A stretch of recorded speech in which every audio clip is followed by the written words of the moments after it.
mutation is the one that actually brings about evolution, and it is not the minor changes in the heritable characters. So in directional change, more individuals acquire value other than the mean character value. In a population, large number of mutation which will occur in one generation itself, that is called as saltation.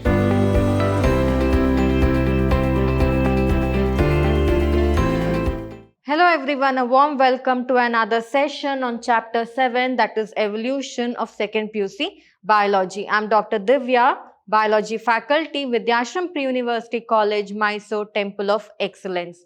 So in the previous session of this chapter, we had discussed about adaptive radiation, wherein we studied how the Darwin's finches, that is Darwin's when he was on a voyage and he happened to go to Galapagos Island, he found different types of finches. So all the finches were of same type or of the same species, but there was difference in its beak. So therein he noticed that actually some of the finches had beaks which were pointed, some had blunt beaks, some had curved beaks. So wherein he concluded that maybe the birds might have been feeding on the vegetarian diet, that is on seeds, nuts and all that. Later on they started adapting themselves to feed on to insects and all that, and that is when they developed different types of beak structure. So that was understood by Darwin. And also his theory of natural selection also was proved to be correct, wherein he said that the nature actually decides which organism has to live, and that is when other scientists said that it is the genes that is actually responsible for deciding the fate of an organism, wherein those organisms or animals which have a good set of genes or good set of traits, or they have inherited a good set of traits, they will survive, they will be fitter to survive in the environment when compared to those which have not inherited a good set of genes from their parents. So all this we had studied, and in adaptive radiation we also studied about the marsupial radiation, how in Australia the marsupial animals were present which have become extinct nowadays, but it is from those extinct animals itself the placental mammals have come into existence. So all that we had studied in the previous session. In today's session, we shall concentrate on the mechanism of evolution, wherein we'll talk about Hardy-Weinberg's principle, which speaks about the evolution process. To begin with today's session, we shall see how actually evolution took place. So what is the mechanism of evolution? So how exactly the origin of the variation of an organism and how speciation occurs. So evolution actually, it is very important for nature, right? Only if organisms evolve, then they will be able to adapt to the changing environmental conditions or their particular habitat. And this change or variation actually, or evolution actually leads to the development of new species, which is called as speciation. So we shall see what is the origin of this variation and how does speciation exactly occur. So we had studied in the chapter, that is inheritance of genes, wherein we understood instead of giving the name genes, Mendel said that there are some characters which are transferred from the parent to the offspring or to the progeny, and he actually called them as the factors. So Mendel, he had talked of inheritable factors, and these factors actually influence the phenotype. And previous session also I had told you that Darwin also said that, so also talked about natural selection, wherein he didn't use the term factors and all that, but he said that actually nature selects which organism has to live and which organism should perish. And how does the nature select? It is based on the qualities that the particular organism or the animal has, right? So what is responsible for the quality? It is the good genes that is inherited from the parents, and that is what Mendel called during those days as factors. So he said the inheritable factors actually influence the phenotype, right? So what is the phenotype? Phenotype is nothing but the morphology of an organism. So when you look at a plant or when you look at some organism, you can say this organism is of this color, this is of this color, it has so and so stripes on the body, the pattern of the stripe is so and so. So when we look, or you can say the plant is producing a white color flower, the same plant is producing, of the same species, is producing a pink color flower. How are we able to understand that? Just by phenotypic nature of the plant. Just by looking at the plant, we can understand. So such phenotypic variations actually occurs because of the factors which actually was told by Mendel. So he actually called them as the factors instead of genes. And Darwin actually ignored these observations which was made by Mendel. So I told you in the previous session itself, Darwin's natural selection theory is also true, but he did not keep in mind, or he completely ignored the term called as factors which was proposed by Mendel. So, and also Darwin actually ignored these observations or kept it as silence, but it was Hugo de Vries, one more scientist, that is, he started working on a flowering plant called as the primrose. So what Hugo de Vries did was, he actually started observing the evening primrose plants that were there in his garden, a population of plants. And he noticed that in each generation, there was some variation among the progenies that was found. That is, Hugo de Vries, based on his work on evening primrose plant, he brought forth the idea of mutation. That is when he said, why is this changes actually occurring? There has to be something which is bringing about the change, because we have seen, because in a population of plants, every time self-pollination itself will not occur, right? Cross-pollination can also occur. So when cross-pollination occurs, it will lead to change in the genetic characters of the newly formed plants, that is generation of the primrose plants, right? So here what happened, what might be bringing about these changes?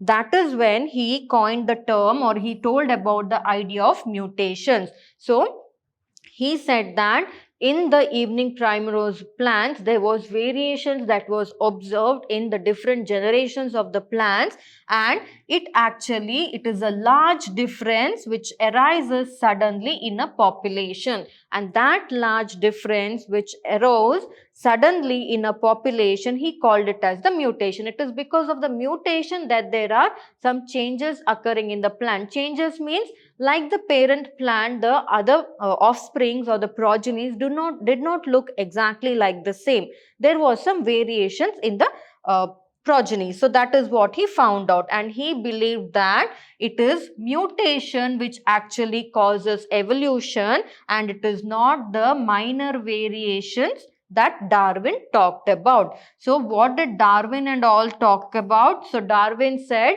it is just minor variations that results will bring about the changes in the population. That is nothing but the evolution takes place because of minor changes among the parents in a population. Therefore, that minor changes will be carried on to the offspring, therefore resulting in an evolution process. But what Hugo de Vries said was, he said there is something called as mutations occurring in the genes, and because of those mutations, a large change in the population is brought about. And that is what he said, mutation actually causes evolution, and it is not the minor variations or not the heritable characters. Because what did we discuss so far in the previous session as well? According to Darwin's theory of natural selection, what did he say? He said that there are some, actually nature selects, right? So nature, when it selects. So that is nothing but the genes. So those characters that are inherited from the parents, that will actually show in the progeny and therefore lead to evolution. But that is not true to a complete extent. Why? Because according to Hugo de Vries, he said mutation is the one that actually brings about evolution, and it is not the minor changes in the heritable characters. So minute changes cannot be called as a evolution. If that was the case, even when we compare our parents with us, they would have said humans are evolving. Are we in an evolution process now? No. Have we evolved from that of our parents? No, right? Because we have just some of the heritable characters which have changed. But have we changed completely, like how from the apes to that of the humans, so there was a complete drastic change like that? Is there a change? Nothing. So when does a drastic change occurs? Only when a mutation occurs. That is what is according to Hugo de Vries, what he said. So next, talking about the mutation. So now we know something about mutations, wherein Hugo de Vries said it is because of the mutation evolution is taking place. So according to him. So mutations, what are these mutations? Mutations, they can be random and they can be directional, directionless. It can happen in any way, right? Mutations can happen because of any reason. It can happen in any part of the gene or any of the gene that is present on the chromosome, right? So mutation therefore can be in a random way, and also it can be in a different directions and not concentrating only on one of the direction. While Darwinian's variation, like while according to Darwin, variations are small and directional. So what Darwin said, variations are quite small and directional, means variations can be brought from the parent to the offspring. It is inheritable from the parent to that of the offspring, wherein the offsprings will develop some characters which are not that like that of the parent, and therefore leads to evolution. But that is not the case. In the case of mutation, it is the random and directionless mutation that takes place in the chromosomes of the organism is the one that actually brings about the evolution according to Hugo de Vries. So therefore, evolution for Darwin actually was a gradual process, while de Vries believed that mutation, if it caused evolution, it is a quite drastic process which brings about speciation, and hence it is called as saltation. So this term is very important, saltation. So what is saltation? It is a single step large mutation, means in one stretch itself. So if according to Darwin, if evolution was the case, evolution will take hundreds of years, right? If an organism has to completely evolve into something else, it will take hundreds of years. But mutations is just generation to generation. So maybe in a year or something, the change will occur. Therefore, we can find changes in a large population, sudden changes. But evolution is a slow process. So that is what. So according to evolution, according to Darwin, evolution is a very slow process, because here evolution will take thousands of years to happen for one organism to develop into an other organism having traits which resemble only minutely to the organism from which it has evolved. But in the case of Hugo de Vries, according to him, evolution which is caused by mutation actually brings about speciation, and that speciation process. So what is speciation? It is nothing but the bringing up of a new species. So the development of a new species because of mutation, it is very fast, and so hence it is called as saltation. So saltation in Latin, salt means it is to jump or take a big leap. So here from one generation to the other generation, from the parent to the offspring, if in the parent mutation occurs, what happens? That trait will be carried to the offspring, wherein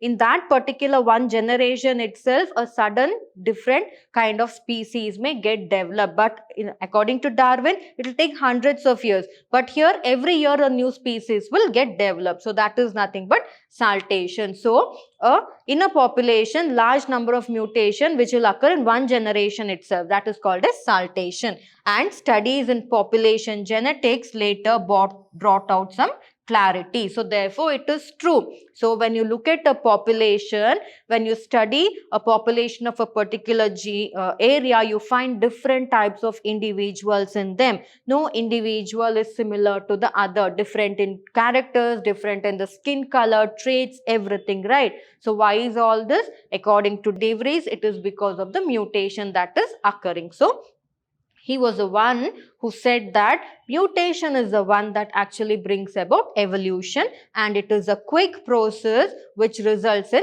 speciation or bringing up of new species. So that is about the mechanism of evolution according to Darwin, according to Hugo de Vries, and according to Hardy-Weinberg's principle. So, two scientists, Hardy and Weinberg, they actually put their ideas regarding evolution in a mathematical way by certain representations. They put their mathematical or algorithm expressions. They put their views on the evolution. So, let us see what exactly did they say. They said in a given population, one can find out the frequency of occurrence of alleles of a gene.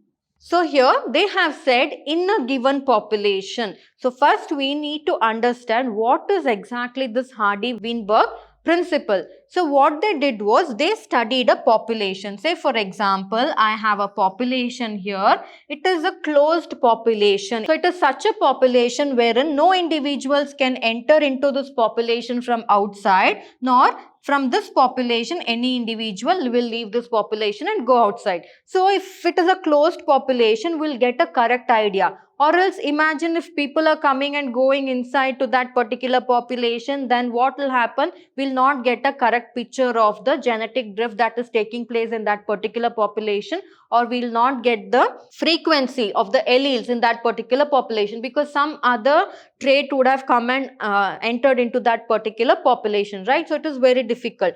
So Hardy-Weinberg, actually these two scientists, they studied a particular population, which is an isolated population, wherein no other individual could enter into this population and no other individual was allowed to go out of this population and come back into that population. So that if there are 100 individuals in that population, using that 100 individuals only, they perform this study. So therein, wherein they can get correct count of the allele that is there in that particular population. So in a given population, one can find out the frequency of occurrence of alleles. So as I told you, say in this population, if this is the chromosomal arm that we are having, so they have a allele A here and a allele somewhere here on the chromosome, that is A. So what is allele? It is nothing but a variant of a particular gene is called as a allele, right here. So here we can easily understand. Now if we observe the type of alleles on their chromosomes, we can say maybe if there are 50 individuals having alleles of capital A and 50 individuals having alleles of small a, it is understood in that particular population these individuals will be present, wherein 50% of the population is having allele A and 50% is having allele small letter A. So it is understood, and this frequency is actually supposed to remain fixed. So if they have to come to a conclusion about evolution, this particular frequency of the population, wherein if I said if 50% is having allele of capital A and 50% of small a, then it should be like that throughout if we have to get a clear picture of the evolution process here. So the frequency is supposed to remain fixed, and even it should remain the same throughout generations. They should not get altered. If alteration occurs, then it will result in a different form, wherein again the count will be lost. So that is why here no individual should enter into this population, nor they should leave this population. And therefore Hardy-Weinberg principle, it actually stated using algebraic equations. So we'll see exactly how we used algebraic equations to study this principle, that is Hardy-Weinberg principle. It says that the allele frequencies in a population are stable. They are fixed and it is constant from generation to generation. Of course, it is constant. Otherwise, what would happen? There would be different kind of species existing every now and then. Is it so? Is it happening like that? No. Why? Because in that particular population of individuals, the same traits and almost the same kind of characters, which very minute variations will occur. So therefore, maintaining the population of that particular individual, of that particular organism there. So therefore, this principle says that allele frequencies is fixed. So in a population, if one set of a population has the allele A, capital A, and the other set of population has the allele small letter a, then it will be fixed throughout the generation. Those individuals will have, the next generation will also have the capital allele A, that population, few of the population, and few of the population will have small allele A. It is fixed and it is stable and is constant throughout the generation, that is from one generation to another, it is constant. So that is what is meant by Hardy-Weinberg's principle. So now talking about Hardy-Weinberg's principle, I told you Hardy-Weinberg, they explain the process of evolution by using certain mathematical expressions or algorithm expressions, right? So we shall see how they did it. So he mentioned about something called as the gene pool. Now that is a gene pool. In that particular population, there is a gene pool. What did I tell you according to Hardy-Weinberg? So they studied a population wherein in that population, only that population was there in that particular area. No other species could enter into it, neither leave it, right? So now that a gene pool is being created wherein the set of gene is being preserved. That particular heritable characters is preserved in that particular population. So the gene pool, which means the total genes and their alleles in a population is called as gene pool. Now what is the genes and the alleles in that particular population? It is capital A and small a, right? Because no allele B has entered into, because no individuals were allowed to enter into that population, right? So that is now a gene pool is being maintained. What kind of gene pool? Wherein 50% of the population will have the capital A and 50% small a. So a gene pool is being created like that and it will remain constant. So this is called as genetic equilibrium. So genetic equilibrium according to Hardy and Weinberg, it is always equal to 1. Why is it equal to 1? Because here they have made sure that in the population there is no genetic variations occurring. So that is why. So sum total of all the allelic frequency will always be equal to 1. So these are some of the factors that I am telling here. So if Hardy-Weinberg's principle has to prove correct, then the sum total of equilibrium should always be 1. Only those should be there in that population and no other gene should get mixed up with in that particular population. So here I told you he had explained them using the mathematical expression. So here he considered individual frequencies. Say for example, he named it as P and Q. So there are two frequencies which he named it as P and one more is Q. So he named it as P and Q. And in a diploid, P and Q represents the frequency of allele A and allele A. So here diploid means they are 2 in number. So in a diploid, these frequencies, they represent allele A and Q represents allele A. So what are the two frequencies that are present which he represented? Two types. So say for example, I can say individual frequencies, or there are two types of populations wherein P and Q in that particular isolated population which they studied. So here P, it is for A, the allele is A, whereas in Q, the allele is A. So as I told you, the chromosome, here somewhere allele A, this is having chromosome, here somewhere it is allele A. So this is how it is. So here next he said in a diploid, P and Q represent the frequency of allele A and allele A. So he named them. So those populations having allele A, he represented them as P. Okay. And those populations having allele small letter A, he represented as that population as Q. Now we shall see, because all mathematic expressions are like this, right? There is a representation, because algebra and all you might have seen wherein they would have write A plus B is equal to so much, where A is equal to this particular number, B is equal to this particular number. Just like that here, for representations, they have written those individuals having allele capital A will be represented in the letter P, and the population in which the individuals having the allele small letter A will be represented in the Q, letter Q. So now the frequency of AA individuals in a population is simply P square. Why is it AA individuals in a population? Say for example, in a population, there are two individuals. We are representing two individuals, right? So here the frequency of AA individual in a population will be P square. So if I write this as AA, means it is nothing but PP, right? So PP means it is P square. So it is P square. And this is simply stated in other ways, that is, the probability that an allele A with a frequency of P appear on both the chromosomes of a diploid individual. So when will they have a AA? It is both the chromosomes. So here chromosome 1 and 2, in both the chromosome, if they have the allele A, then the individual in that population will carry the trait of PP, which is nothing but P square. So that is what he meant, is simply the product of the probabilities, that is P square. So we have seen that. Similarly, AA is Q square. Say similarly, if in that particular population, the individuals in both the chromosomes, they are having the allele AA, then AA is represented, the individual is represented by Q. It is Q square, right? So it is Q square now.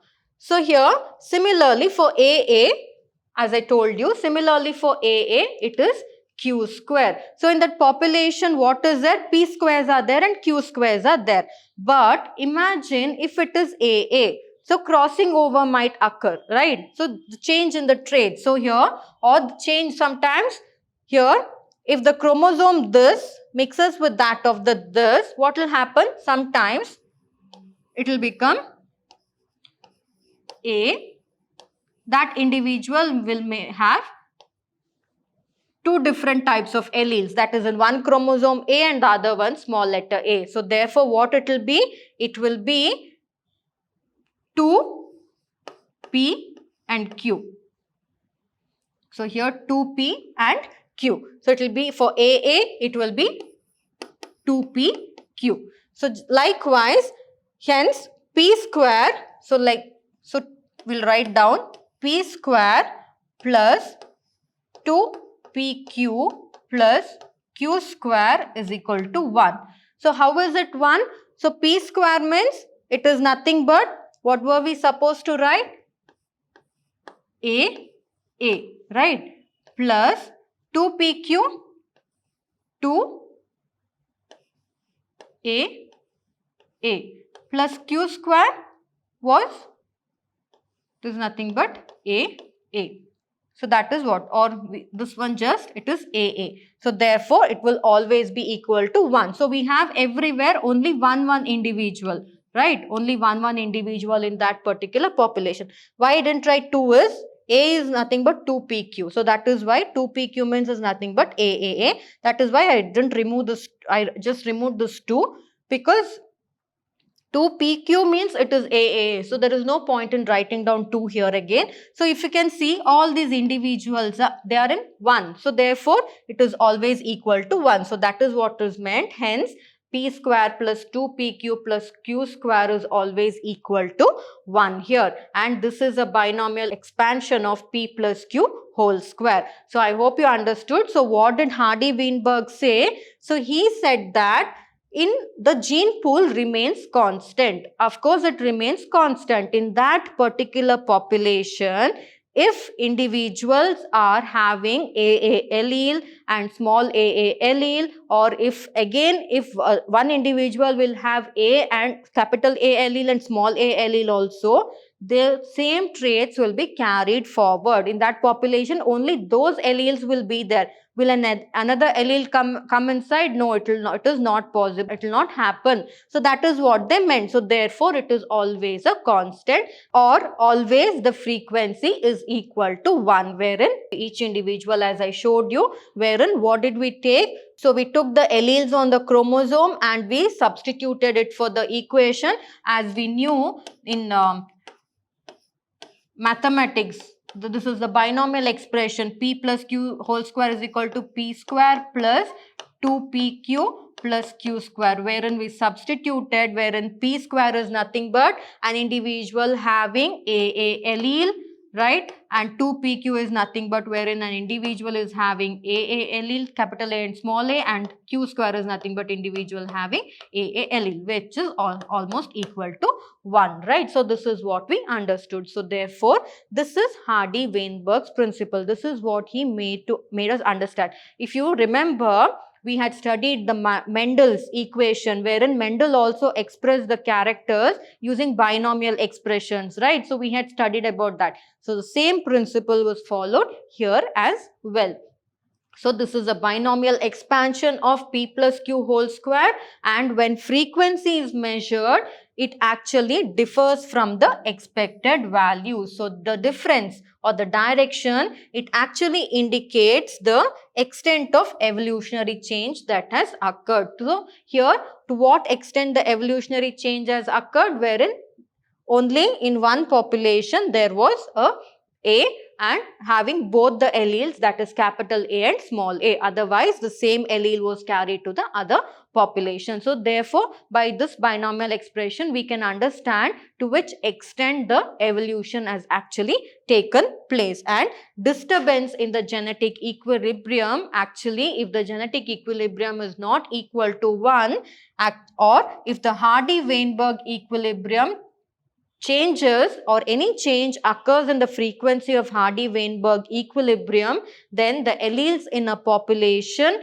would be interpreted as resulting in evolution. So, if it is in equilibrium, if it is always in equilibrium, then we can say that no other trait has entered into the population or nothing, no evolution has taken place. But if it loses its equilibrium or if it is not equal to 1, then it is understood there has been some evolution taking place. So how will evolution occur? There has to be some other individual that has come into the that particular population and interrupted the particular trait that was carried from one generation to other. Otherwise, it will always be in equilibrium. So if it is equilibrium, we can understand that the evolution is not taking place, but there is a change in the equilibrium, then it is understood that the evolution is taking place. So that is what Hardy-Weinberg tried to prove in his particular principle. So that is called as the Hardy-Weinberg principle. So two scientists, Hardy and Weinberg, actually put forth this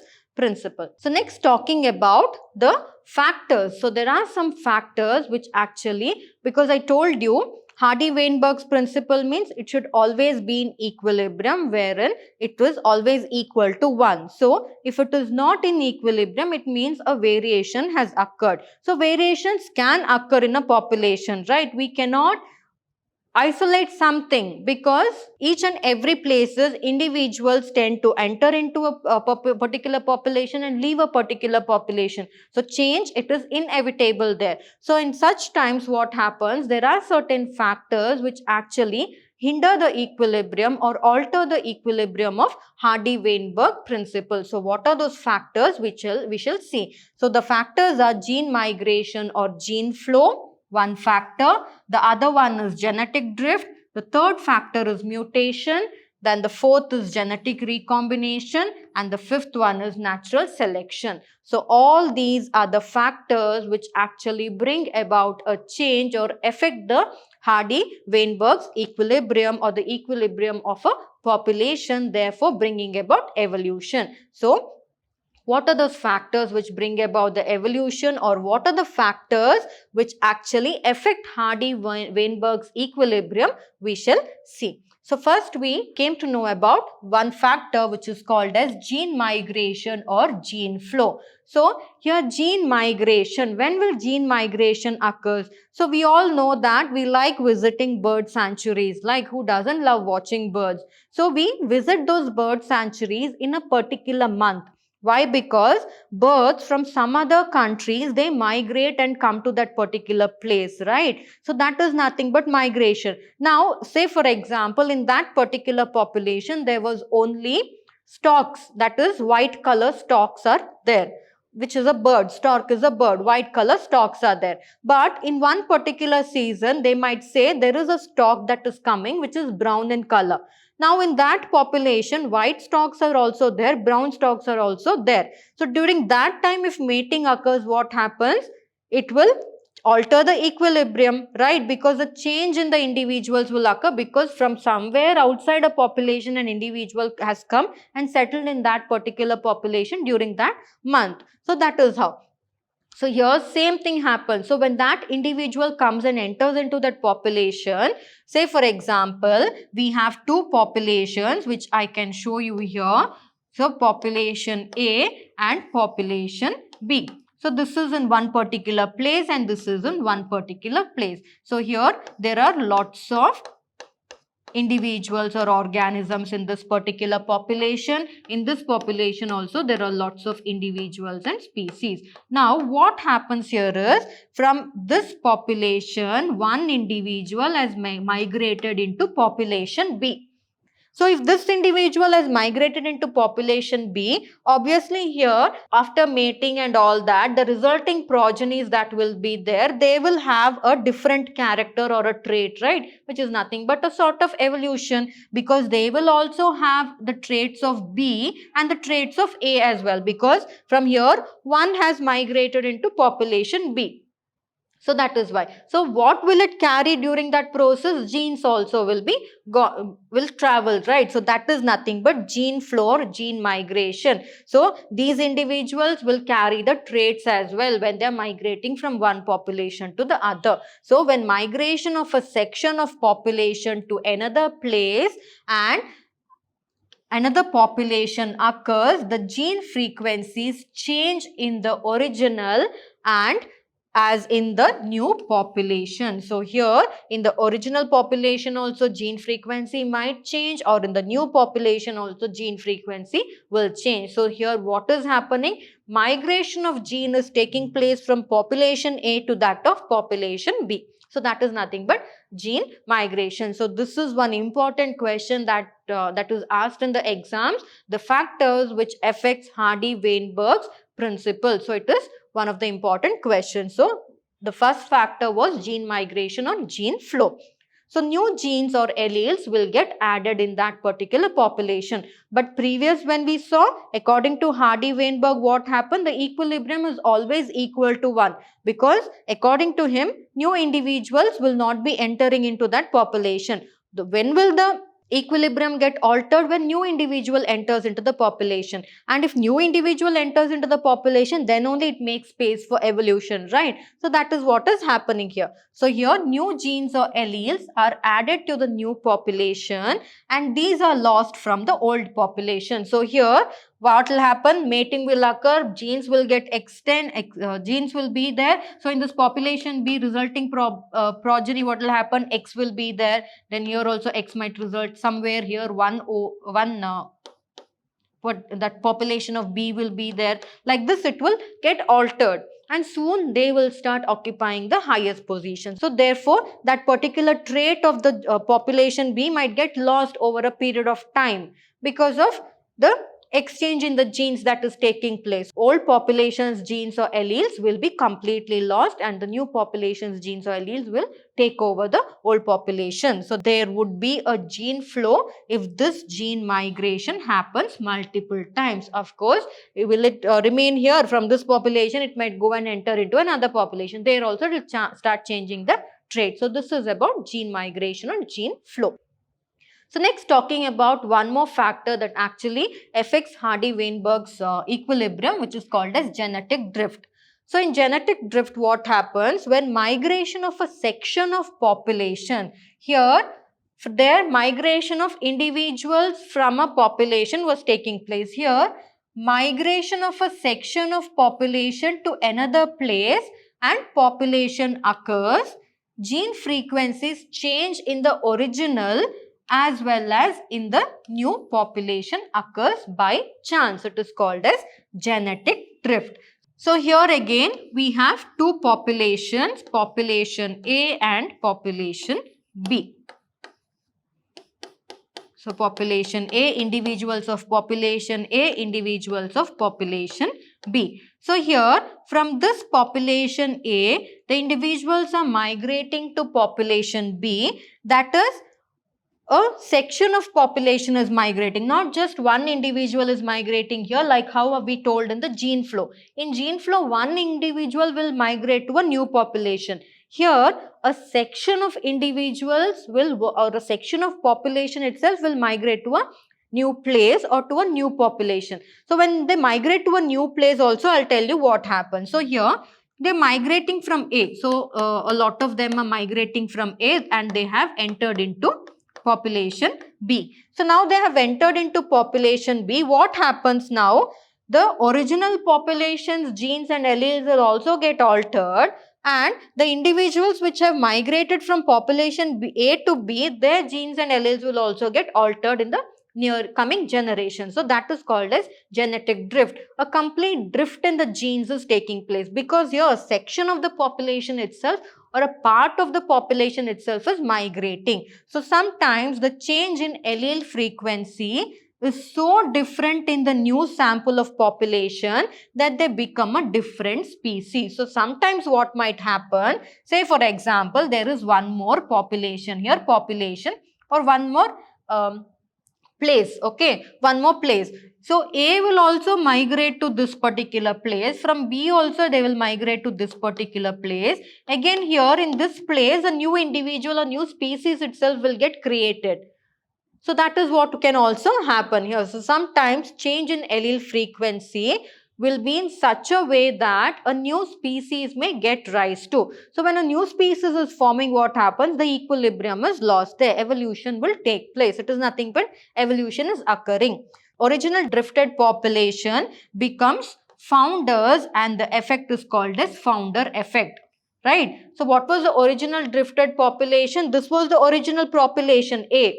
They are the founders. Why? They found a new population and in that new population, they created a new species itself. So they are the founders. It is called as the founder effect. So A here is the founder. Why? Because a part of the population itself traveled to population B and in that population B, they resulted in a different creation of a different set of alleles were formed in the individuals which resulted in the new species, formation of new species. Therefore, A is the founder here. It is called as the founder effect. So, this is about genetic drift. So, next talking about one more factor which is called as mutation.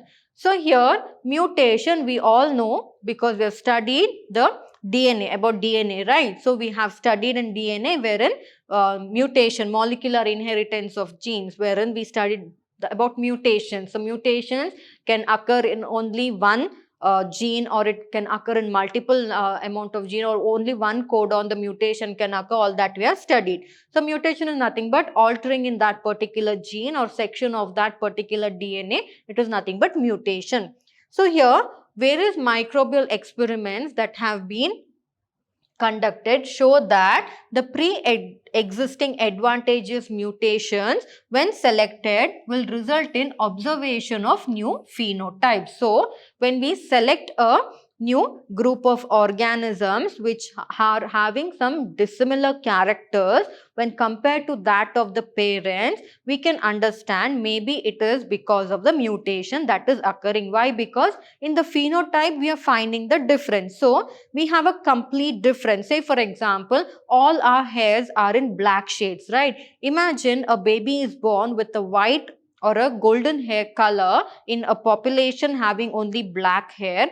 Then what might be the reason? It might be the mutation is the reason. So we are looking at the phenotype of the baby wherein we saw the color of the hair and we are saying that it is because of the mutation that has occurred in the gene. So that is why. So the result will be we'll observe a new kind of a phenotype. Therefore, when we see a difference in that particular phenotypic character of that particular individual or organism, we will understand that a mutation has occurred in that particular gene. So, over few generations, this would result in speciation. Of course, because that mutated gene it is there, it will be carried to the next generation, Therefore, it will give rise to a new species. So, that is how the equilibrium gets hindered. Therefore, evolution will occur. So, this is mutation is also one of the important reason. So, here one more factor which actually alters the equilibrium of Hardy-Weinberg's principle is natural selection. So natural selection is nothing but a process in which heritable variations, they enable better survival, because we know that if good traits are inherited from the parents, then the progenies will survive better and they'll adapt better to any environmental situations of that particular habitat in which they are living. Similarly, if they do not taken the good traits from the parent, then they will perish very fast. That is what Darwin said about natural selection. Nature actually selects which individual has to thrive in that particular habitat and which have to evolve and which should actually perish. So here, these individuals, they reproduce and they produce greater levels of progeny or greater number of progeny when compared to the individuals which do not have a good trait. So individuals, if they do not have a good trait, their reproduction ability will reduce, and if the reproduction ability will reduce, what happens? The number of progenies that are being produced of that particular trait will become very, very less, and over the years they'll completely become extinct. So that is how it happens in the case of natural selection. So natural selection can lead to three important concepts. One is called as stabilization, the other one is called as directional change, and the third one is called as the disruption. So it can be either stabilization, directional change, or it can be change or disruption. So what is stabilization? In stabilization, more individuals acquire mean character value. So first I'll just tell you, read out these sentences first and then explain using this graph exactly what it means. So here, next is the directional change. So in directional change, more individuals acquire value other than the mean character value. Whereas in disruption, here more individuals acquire peripheral character value at both ends of the distribution curve. So I'll explain to you how exactly we can understand in an easy way in this particular graph that is being shown here. So they have plotted a graph against the x-axis and the y-axis. So here we can see on the y-axis they have given the number of individuals, and so here they have put a curve wherein they have written it as phenotypes which are favored by natural selection. So what are the phenotypes that are favored by natural selection? So those organisms which have good number of traits and their survival capability in that particular environment, or the adaptability to that particular environment is more, such are called as the phenotypes which are favored by natural selection, and medium-sized individuals are favored. So they have plotted as this line that is there, the line that is there at the center, it actually represents the phenotypes. So those organisms which are favored by natural selection, means these organisms will exist and they will happen to evolve in the near futures, right? And this curve that they have drawn like this curve represents the medium-sized individual. So here there is a population in which there are groups of organisms which have phenotypes or characters that are favored by natural selection, and there are a group of organisms in which they are of medium-sized favor. Or this possibility of natural selection is of three important types. One is called as the stabilization. So this is the stabilization graph. So stabilization. The other one is directional change.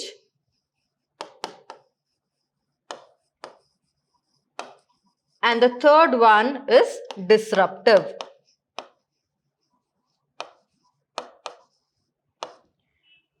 So here, what happens in the first graph, that is stabilization. Here, a stability is being attained by a particular species in that particular population. Say for example, I'll take the example of plants. So plants in which there are, say for example, group A plants, group B plants, and group C plants. Group A, I'll consider those plants which are very, very tall. So group A, very tall plants. In group B, I'll consider medium height plants. Medium height. So remember, this whole graph I'm talking about natural selection.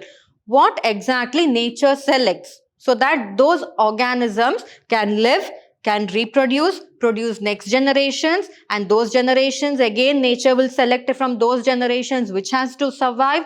Those will survive, they will reproduce, like that they will keep on increasing their generations to generation, therefore at a point of time leading to evolution. So here B is what I've considered as B set of plants. So group B plants, they are of medium height. Group C plants, they are short plants. Short plants. Say for example, long grasses. So long grasses are there. And medium height grasses, here also grasses which are of medium height, and here grasses which are in the ground level, that is short, which are in the ground level. So we have tall grasses, short grasses. So tall grasses will act like a shade for the short grasses. Therefore, it will prevent the short grasses from receiving enough of sunlight. So if the short grasses do not receive enough of sunlight, how will they photosynthesize or how will they survive? Because light is important for photosynthesis. So therefore, they might get perished. So short plants will get perished. So these short plants will get perished. And very tall grasses, if there is one wind, that is heavy wind, once if it blows, those tall grasses and all will just fall off to the ground, and later on during the course of time they will just perish, right? So what will be left? Medium height. So why medium height? Because medium height, they're neither tall, so that neither tall in such a way that they cannot withstand the wind, because we have two types of rice varieties. One is the taller rice variety and one is the shorter rice variety plant. Our medium height rice variety plant is preferred by the farmers is because medium in height, they can withstand the wind currents when compared to the taller plants. So that is the reason. So here what happens? Medium height grasses, they can also withstand the wind current and they'll also receive the 10% of sunlight that is needed for them for photosynthesis, they will receive. So therefore, nature will select these plants. So that is called as stabilization. Nature, it is stabilizing the population by neither keeping the extremely tall plants nor keeping the short plants, by keeping those plants which are medium in height, so that those plants can survive well in that particular habitat. So that is called as stabilization. So here the peak gets higher and it gets narrower, means the population, see here the peak was, the graph was broader. So in this broader graph, what all got eliminated? Tall plants got eliminated. Then short plants got eliminated. What was left? Only the medium height. Therefore, the population got reduced only for plants with medium stature or medium height. I'm giving you an example here taking plants. So that is why the peak gets higher, because the population, that is the phenotypes favored by natural selection, is becoming higher, which is being represented by this is center line. So that is becoming higher and the peak is becoming narrower. Why is it becoming narrower? Because medium-sized individuals are only favored there, whereas the other sized individuals and all were eliminated from nature. It is becoming narrower. So that is nothing but stabilization. Next, moving to one more type of natural selection, which is called as the directional change. So in directional change, we shall see by taking the example, we shall understand what this particular directional change is. So here directional change means here, say for example, again to make you clearly understand, there is a group of plant, that is plant population A of plant, and one more group, that is B. So here in this group of plants A, they are high yielding variety. They give high yield, means the more number of grains or fruits or whatever is being produced is in high quantity. So high yield. Here this plant population B, it is low yield. So in the resulting progeny, what happens here in the resulting next generation, what might happen?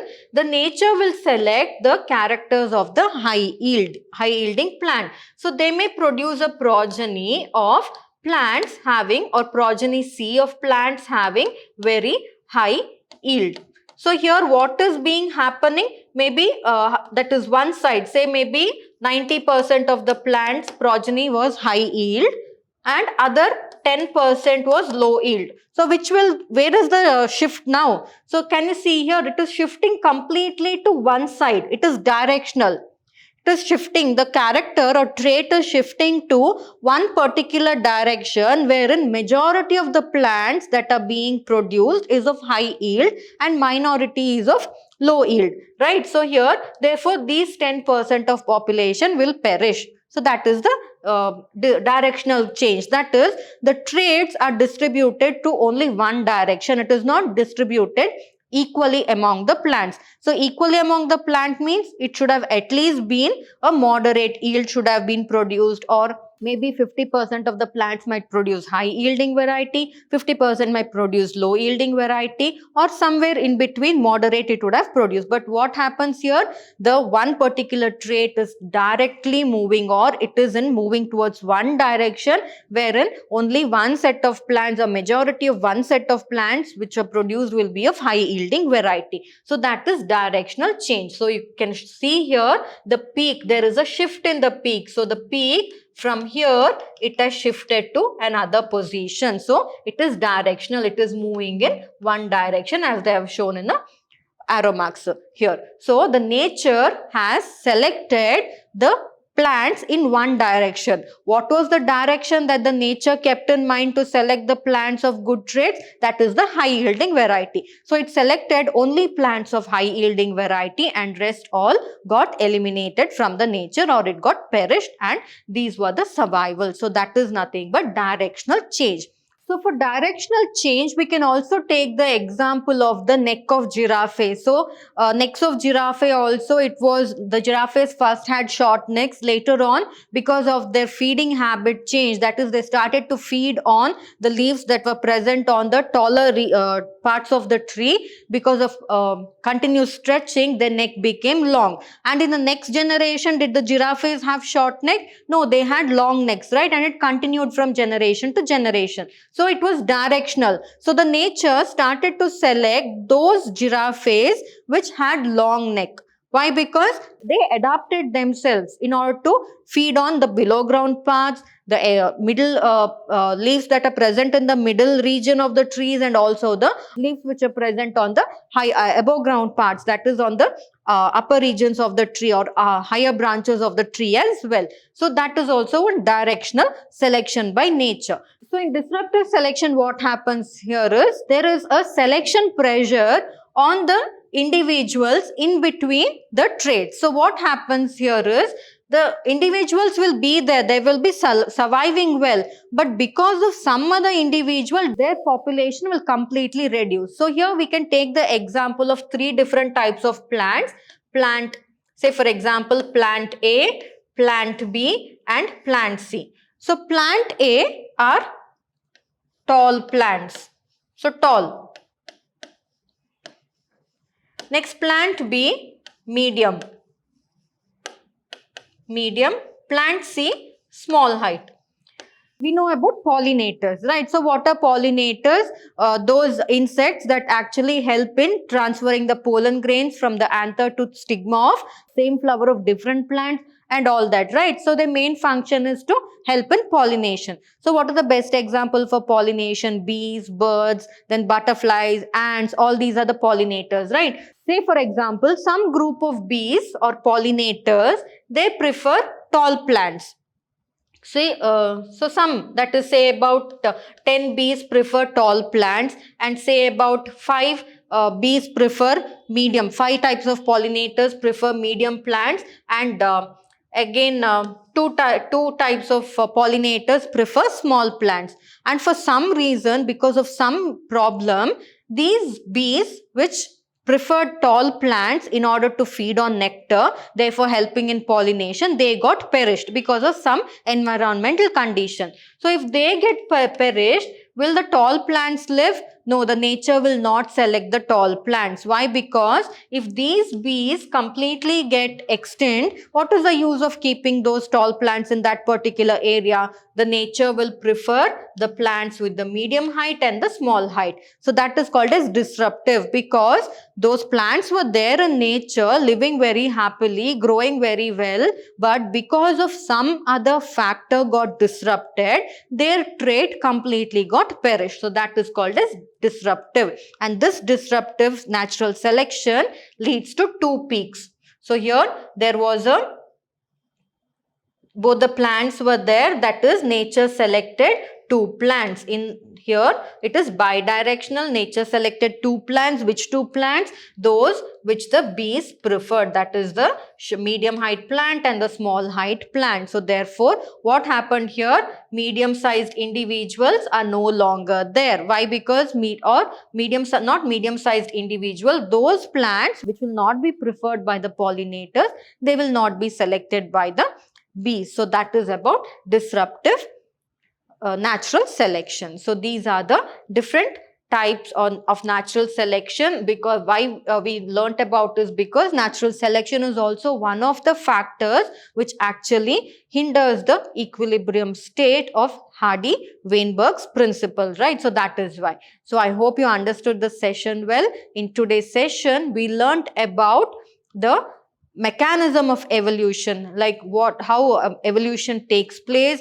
and we learnt about Hardy-Weinberg's principle, which actually tells us exactly how evolution occurs, and he was the one to say that evolution is always equilibrium. That is, the population of an individual in a community is always equilibrium, and that is, it is always equal to 1, which he represented in a mathematical expression that using the formula P plus Q whole square is equal to P square plus 2PQ plus Q square. He was the first to use a mathematical expression to talk about evolution. And the evolution, so if it is in an equilibrium, then means that population is pure. No other traits have entered into that population. Otherwise, if other traits enter into the population, what will happen? Speciation will occur, it will lead to evolution and all that, right? And therefore, what are the factors that actually bring about, if you want to say in a positive way, we can say what are the factors which bring about evolution, or if you want to say in a negative way, we can say what are the factors that actually hinders or alters Hardy-Weinberg's principle of equilibrium. So those factors which we studied were genetic gene flow, or then gene mutation, genetic drift, natural selection. So all these we studied. So in the coming session, we shall deal with the last topics of this particular chapter, that is brief account of evolution, how the land plants and all that have evolved, and animals also have evolved. We'll look into that, and also we'll study the origin and evolution of man, like man, how they evolved from a simple primate to a complex human being that we are today. So that we shall study in the coming session. So we shall meet again in the coming session. Thank you.